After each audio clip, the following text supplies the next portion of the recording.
नमस्कार। आज हम एक बहुत ही अहम किताब पर बात करने वाले हैं, महात्मा गांधी की दक्षिण अफ्रीका में सत्याग्रह।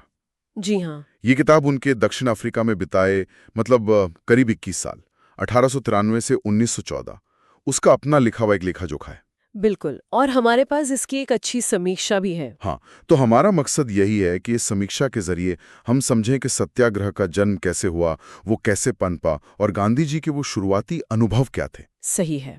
और ये जानना जरूरी है कि ये किताब जो असल में गुजराती में लिखी गई थी, दक्षिण अफ्रीका ना सत्याग्रह 1928 में। अच्छा, पहले गुजराती में आई थी। हाँ जी, ये सिर्फ कोई आत्मकथा टाइप नहीं है। इसमें आपको राजनीति भी मिलेगी, इतिहास भी, और उनके अपने संस्मरण भी, और मुद्दे वही बड़े वाले अहिंसा, न्याय, नस्ल भेद, नागरिक अधिकार भी। बिल्कुल नागरिक अधिकार।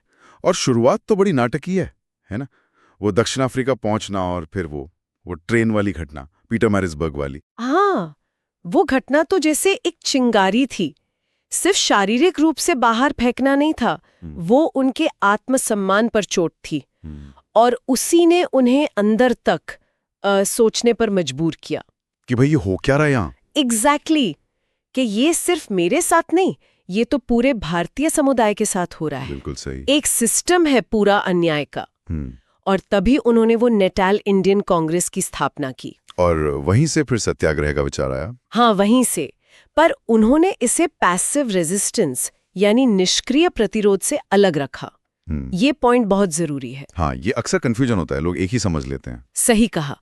गांधी जी के लिए सत्याग्रह सिर्फ कोई तरीका या टैक्टिक नहीं था। वो था सत्य का बल। सत्य बल। हाँ, सत्य बल। सच्चाई, हिम्मत और प्रेम पर आधारित। ये अंदर की आवाज थी, एक नैतिक बल था।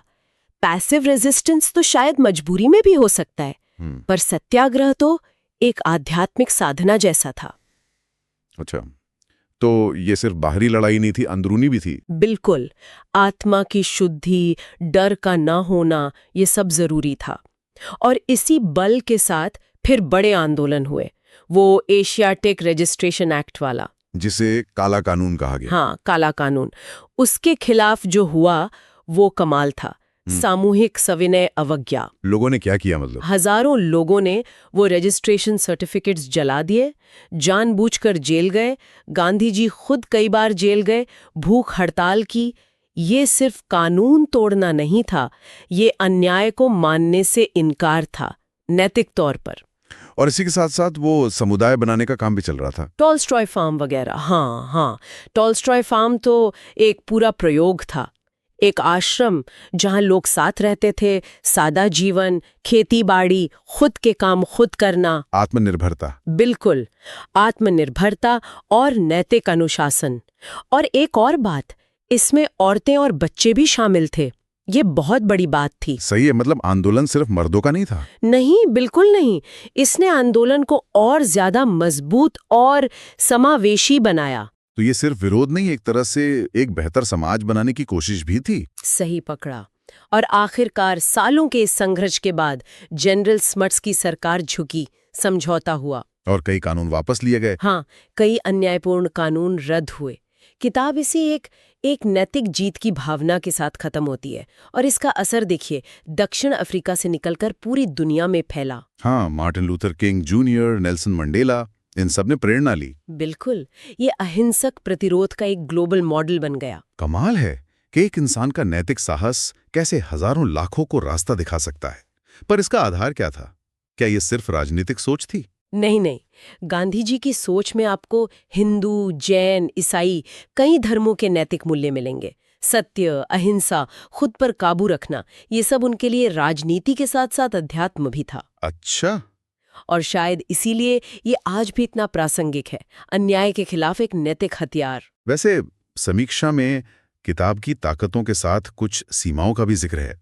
ताकत तो जाहिर है, गांधी जी की अपनी आवाज, कहानी का प्रेरणा देना। हाँ, ऐतिहासिक दस्तावेज हैं ये, पर कुछ सीमाएं भी हैं। जैसे भाषा थोड़ी पुरानी लग सकती है आज पढ़ने में, और क्योंकि वो खुद ही सब कुछ अनुभव कर रहे थे तो नजरिया थोड़ा व्यक्तिपरक तो होगा ही। और एक और अहम बात उठाई गई है समीक्षा में कि किताब ज्यादातर भारतीय समुदाय के संघर्षों पर ही फोकस करती है। जो वहां का अफ्रीकी बहुमत था उनके अपने संघर्षों का जिक्र उतना खुलकर नहीं है। ये एक जरूरी नुक्ता है, सोचने वाला। बिल्कुल। ये हमें इस सवाल पर ले आता है कि गांधी जी के सिद्धांत जो एक खास संदर्भ में बने, वो कितने यूनिवर्सल हैं। और शायद इसी सवाल के साथ हम आज की बात खत्म कर सकते हैं।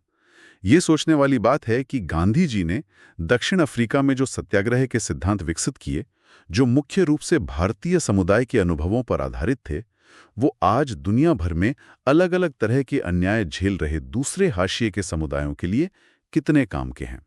खासकर जब हम ये ध्यान में रखें कि किताब में अफ्रीकी संघर्षों पर कम रोशनी डाली गई है। हाँ, ये एक गहरा सवाल है जिस पर सोचा जा सकता है।